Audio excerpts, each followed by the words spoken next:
நெல்லையில் 800 கிலோ குட்கா பொருட்கள் பறிமுதல் செய்யப்பட்ட வழக்கில் 3 பேர் கைது செய்யப்பட்டனர். தச்சநல்லூர் பகுதியில் சந்தேகத்திற்கிடமான வகையில் சுற்றித் திரிந்த மணிகண்டன் என்பவரை பிடித்து விசாரித்ததில் கயத்தாறு அருகே உள்ள குடோனில் 270 கிலோ எடையுள்ள குட்காவை காவல்துறையினர் பறிமுதல் செய்தனர்.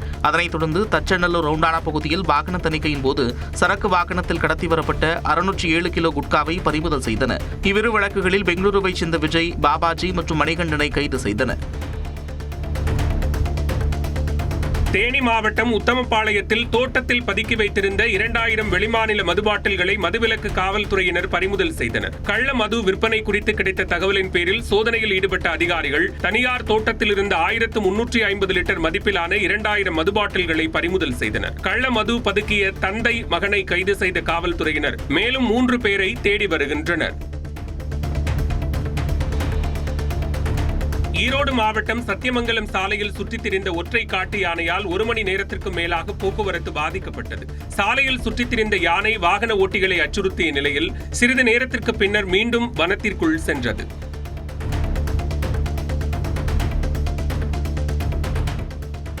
விருதுநகர் மாவட்டம் ஸ்ரீவில்லிபுத்தூர் பெரிய மாரியம்மன் கோவிலில் உலக நன்மை வேண்டியும் மழை வேண்டியும் 208 திருவிளக்கு பூஜை நடைபெற்றது. ஆடி 2வது வெள்ளியை முன்னிட்டு சுமங்கலி பெண்கள் கலந்து கொண்ட திருவிளக்கு பூஜையில் பெரிய மாரியம்மன் சிறப்பு அலங்காரத்தில் வீற்றிருக்க பூஜையில் கலந்து கொண்ட பெண்கள் அனைவரும் குங்குமத்தால் திருவிளக்கிற்கு அர்ச்சனை செய்து வழிபட்டனர்.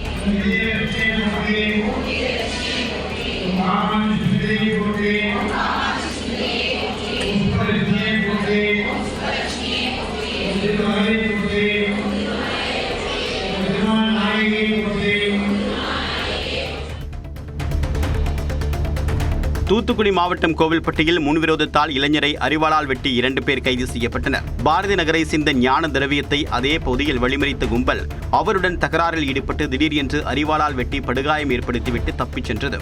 கோவில்பட்டி மேற்கு காவல் நிலைய காவல்துறையினர் விசாரணை மேற்கொண்டு கொலை முயற்சியில் ஈடுபட்டு தலைமறைவாக இருந்த மகாராஜன் மற்றும் முத்துராஜ் ஆகிய இருவரையும் கைது செய்தனர். தனியார் மருத்துவக் கல்லூரியில் புதுச்சேரி அரசு ஒதுக்கீட்டு இடங்களாக நடப்பாண்டு 50% தர வேண்டும் என்று முதல்வர் ரங்கசாமி உத்தரவிட்டுள்ளார்.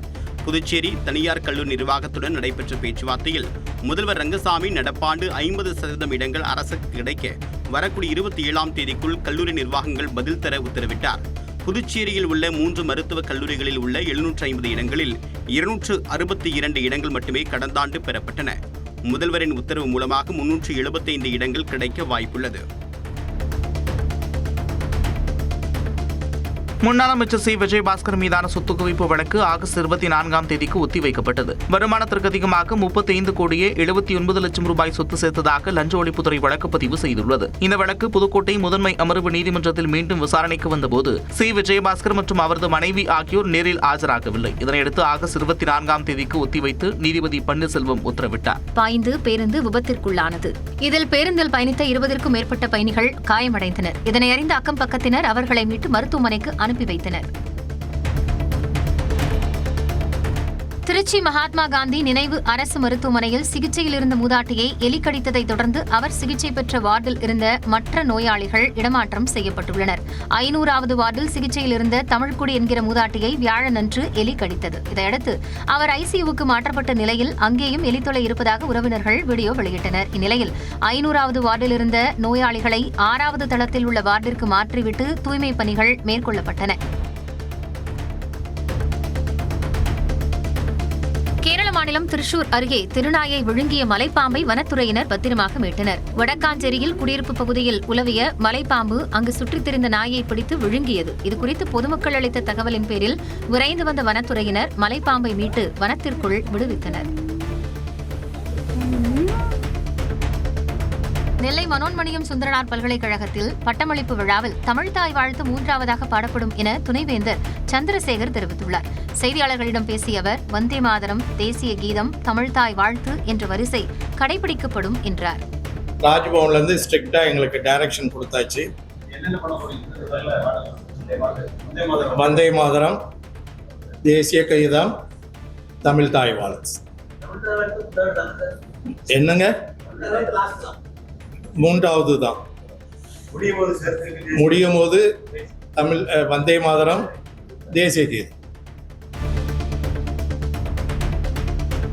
ஆடி மாத 2வது வெள்ளிக்கிழமையை ஒட்டி விழுப்புரம் மாவட்டத்தில் பிரசித்தி பெற்ற மேல்மலையனூர் அங்காளம்மன் கோயிலில் திரளான பக்தர்கள் சுவாமி தரிசனம் செய்தனர். கோயில் வளாகத்தில் குடும்பத்தினருடன் வந்து பொங்கல் வைத்து மக்கள் நேர்த்திக்கடன் செலுத்தினர். அதிகாலையிலேயே கோயில் நடை திறக்கப்பட்டு மூலவர் மற்றும் உற்சவர் அங்காளம்மனுக்கு சிறப்பு பூஜை செய்யப்பட்டது.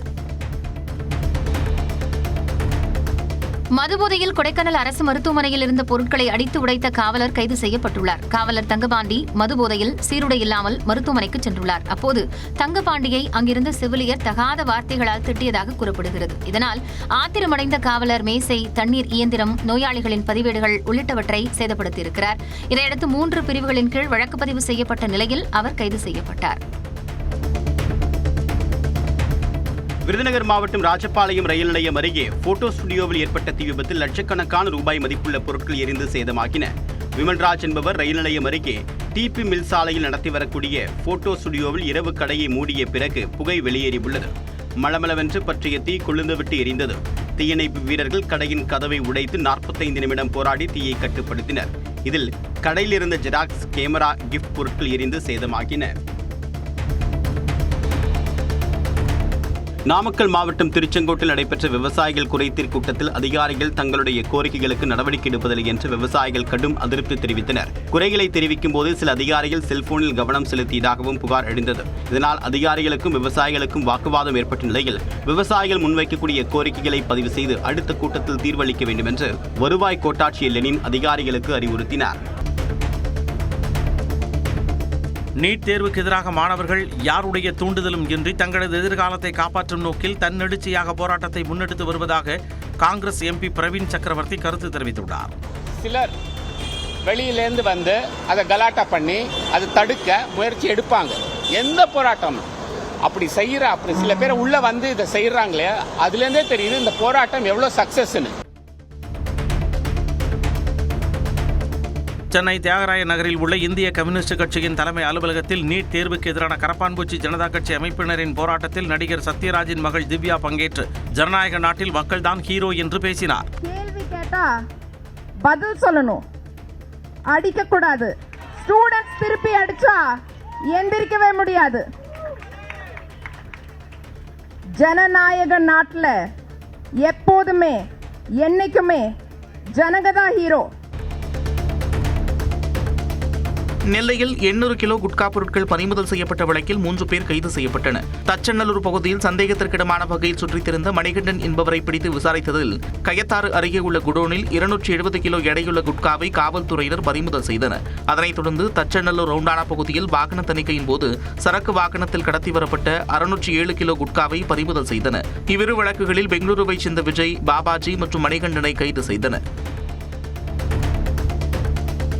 தேனி மாவட்டம் உத்தமபாளையத்தில் தோட்டத்தில் பதுக்கி வைத்திருந்த 2000 வெளிமாநில மதுபாட்டில்களை மதுவிலக்கு காவல்துறையினர் பறிமுதல் செய்தனர். கள்ள மது விற்பனை குறித்து கிடைத்த தகவலின் பேரில் சோதனையில் ஈடுபட்ட அதிகாரிகள் தனியார் தோட்டத்தில் இருந்த 1350 லிட்டர் மதிப்பிலான 2000 மதுபாட்டில்களை பறிமுதல் செய்தனர். கள்ள மது பதுக்கிய தந்தை, மகனை கைது செய்த காவல்துறையினர் மேலும் 3 பேரை தேடி வருகின்றனர்.